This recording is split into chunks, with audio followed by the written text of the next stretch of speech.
ইখলাস যদি থাকে আল্লাহ পাক তাকে কিভাবে নিয়ামত দান করে।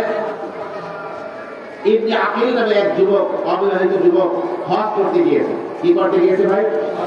হজ করতে গিয়েছে।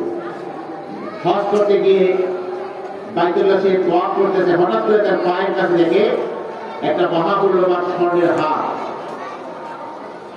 এটা পেয়ে সে উঠিয়ে নিয়ে খাতিবে কাবার ওখানে দাঁড়িয়ে ঘোষণা করছে, হাজী সাহেব আমি একটা হার পেয়েছি, উপযুক্ত প্রমাণ দিয়ে আমার কাছ থেকে হারটা নিয়ে যাবেন, আমার কাছে আসে।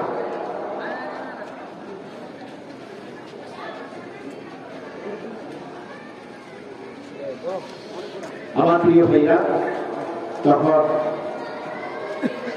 এক অন্ধ ব্যক্তি এসে বলছে যে বাবা ওটা আমার হার, আমি মক্কা থেকে আমার বিয়ের জন্য কিনেছি, মক্কা থেকে আমাদের শেষে বাড়ি নিয়ে যাবো, আমার ফলে থেকে অসাবধানতা পদার্থ পড়ে গিয়েছে, আমার হারটা এরকম, তুমি আমারটা বাকি দিয়ে দাও।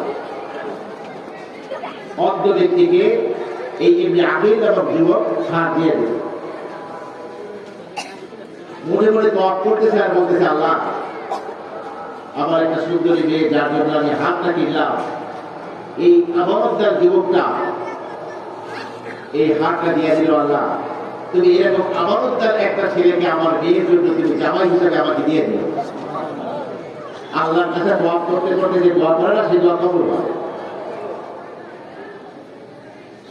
এই ছেলে হজের সফরের পরে হাল্লা নামক এক এলাকা, অনেক দূর, সেই এলাকায় গিয়েছে। যাওয়ার পরে দেখলো মাত্র কয়েকদিন আগে শুনলো এই এলাকার ইমাম সাহেব মারা গেছে। তো সবাই বললো যে বাবা তুমি নামাজ পড়াও। তার কেরাত ছিল বড় সুন্দর। মাগরিবের নামাজ, ইশার নামাজ যখন পড়িয়েছে তখন তারা বললো যে আমাদের ইমাম সাহেব তো মারা গেছে, আমাদের এখন ইমাম দরকার। এলাকার লোকজন বললো যে আপনি যদি রাজি থাকেন আমরা আপনাকে ইমাম বানাইতে রাজি আছি। ইন্টারভিউ হয়ে গেছে, আপনার ইমাম হয়ে গেল।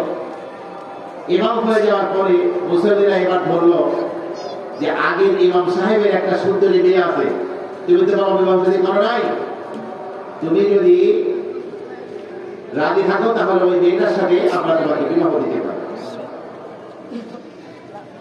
বলছে ঠিক আছে, অসুবিধা নাই। পরে দেখা হলো, বিবাহের অনুষ্ঠান করা হলো ইসলামী শরিয়া অনুযায়ী। বাসর রজনীতে স্ত্রীর কাছে গিয়ে তার গলায় দেখে ও যে তওয়াফের সময় যে হাতটা পরা গেছিল, ওই হাতটা হলো তার স্ত্রীর গলায়। তখন বললো যে তুমি এই হাত কোথায় পেলে? বললো আমার আব্বা এই মসজিদের ইমাম ছিলেন, তিনি অন্ধ ছিলেন, তিনি মক্কা মুকাররমার স্বর্ণের দোকান থেকে আমার জন্য কিনেছিলেন।